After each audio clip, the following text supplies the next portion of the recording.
मेरे हाथों में आ गया ना, अब तुझे नींद ना आए ऐसा नहीं हो सकता। अब तू मेरे हाथों में आ गया, तुझे नींद नहीं आया।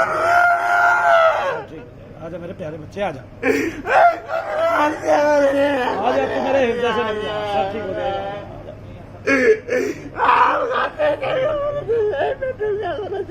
घबरा मत, तेरी भगवान भली करेंगे। अब हमने छुट्टी करनी है बेटा, ठीक करना है तेरे को ठीक करना है, सब ठीक हो जाएगा। अब घबराने की देखो एक बात मत चाहिए तेरे को, यही ठीक करके एक बात देख मेरे पास नारायण, मेरी एक बात सुन। पहले तो ये सुन ही नहीं रहा। मैं सबको मंगा लूंगा मेरे बच्चे, तू घबरा मत, इसको यहीं रखना, इसको ठीक करके ही भेजना हमने, इसको यहीं रखेंगे, ठीक करके भेजना। पर मत जाइए मत जाइए मत जाइए, नींद आएगी तेरे को बढ़िया वाली। इसके पापा कहाँ गए? इसके पापा मेरे पास रहे, ठीक हो गए बिल्कुल, तब जाइए। ये मनु भैया का धाम है, तेरा ही धाम है बेटे, घबरा मत, तेरे लिए ही तो बना है, किसके लिए बना है? ये सब बात थोड़े दिखाना हमने लोगों को, ठगना थोड़े ही ना। नहीं, अब नहीं होने देंगे तुझे पागल। बस बस बस बेटा, बस घबरा मत, बराबर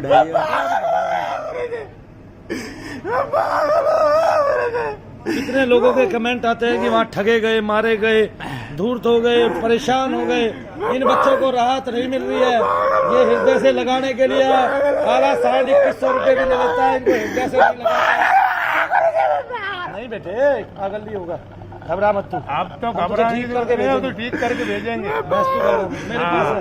शरणों में आ गए तो थोड़ी तो हिम्मत रखेगा, थोड़ी हिम्मत हो, यही सो। पर एक बात देख, अब मैं एक बात सुन। पहले तो बिल्कुल बेहोश रहता था, आंखें भी नहीं खुलती थी, ये वो। तो अभी अगर इतनी समझ में आ गया तो इसका मतलब तेरा माइंड काम तो करने लग गया। काम करने लग गया, और क्या। माइंड तो बांध देता है, वो धागा बांधता है, माइंड बन जाता है आपका। छोटी बात अपने थोड़ा प्रेत ना। लाद देता है कितना आपको, हुआ अपने अभी? प्रेत से आधा बुलाता घंटा है, वो जो भी हुआ अभी। बुलाता है अपने प्रेतों को। ये आपकी परदादी पड़नानी, परदादी पड़नानी का मतलब क्या है भाई? इतने पुराने 33 साल से ऊपर कोई आत्मा रहती नहीं है साले, सब 250 साल, 500 साल, 700 साल पागल बना रहे हैं सब।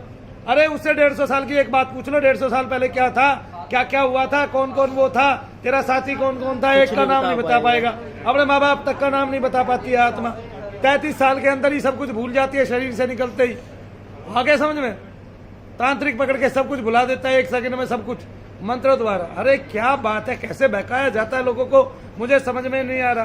क्या सब्ज बाग दिखाया जाता है? क्या लोग वहाँ टीन देखने जाते हैं या मंदिर भवन देखने जाते हैं? लोगों की बुद्धियां नष्ट हो गई हैं कि केवल पैसा देने जाते हैं। लोगों पे इतना वशीकरण चालू हो गया कि लोगों को ये समझ में नहीं आया, एक आदमी इतना बड़ा तांत्रिक है, तंत्र क्रिया करता है, ठीक है।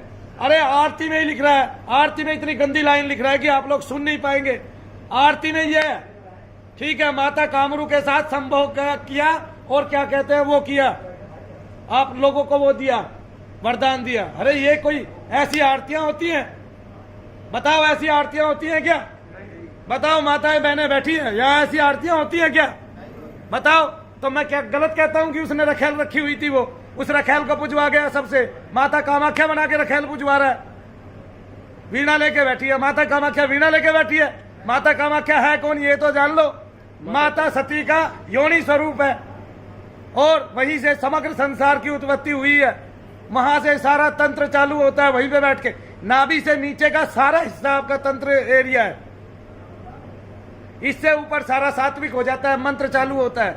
वो नीचे नीचे के प्राणी है, ये तो मर के भी ऐसे ऐसे जितने भी नारकीय प्राणी हैं, ये मर के भी नीचे जाते हैं, जमीन के नीचे ही धंसते रहते हैं, ऊपर की तरफ कभी नहीं आते, ऊपर के लोगों में कभी नहीं जाते। कितना बड़ा तांत्रिक है वो आदमी, जाते ही अपने प्रेत बांध देता है आदमी को बंधन के नाम पर, फिर वही प्रेत बोले जाते हैं कि मैं तेरा दादा हूं, मैं परदादा हूं, पढ़नाना हूं। पढ़दादा पढ़नाना का मतलब क्या है तुम्हारे से? और मरे जिसको 200 साल हो गए, उसकी आत्मा को भी यही रख रहा है। आगे ना, थोड़ा सा समझ लो, सीख लो भाई, सीख लो। मनु भैया सिखा रहे हैं, अब कोई नहीं मिलेगा। इतना गूढ़ ज्ञान आपको बता दिया है, सब कुछ जो कभी हमारे ग्रंथों में नहीं लिखा वो भी सिखा दिया। आत्मा कैसे कैसे शरीर में निवास करती है, कैसे घूमती है शरीर में, कैसे स्टैंड करती है, कैसे बाहर लेके आया जाए उसको। लोग सालों से दबे रहते हैं, यहाँ से वहां भागते रहते हैं, धैर्य होता नहीं है, धैर्यहीन होकर जो है ना, ये मरणांत भाई, छोटी छोटी उम्र के बच्चे मरने लग रहे। मनु भैया का हृदय पट रहा है, तभी तो यहाँ बैठे हैं। क्या जरूरत है वरना गला खराब करने की। आगे ना, अरे भाई इतना फेमस हो चुका हूँ, एक घर पे बैठ के भी जो है ना लोगों को बाहर बाहर विदेशियों को देखूंगा तो भी अपने लायक कमा लूंगा, फिर आवश्यकता क्या होगी। उनको नहीं देखता हूँ, जहां से मोटा पैसा आना है वहां नहीं जाता हूँ, वहां नहीं देखता हूँ, पूरा दिन तुम्हारे बीच में बैठ के काम करता हूँ। ठीक है, आप उनको सुविधा दो बाहर वालों को, और देखो पैसा भी ज्यादा आएगा, खोपड़ी भी कम लगेगी, आवाज तो बोलना ही नहीं है, थोड़ा थोड़ा बोलना है मीठे मीठे स्वर में, और पूरा दिन उन्हीं के फोन उठाए जाओ।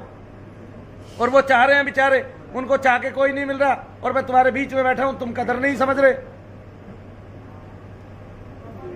ऐसी ऐसी जगह भाग रहे हो, लाखों लाखों रुपया दे के आ रहे हो गरीबी में, और वो भी गरीबी में आटा गीला कर रहे हो अगले का।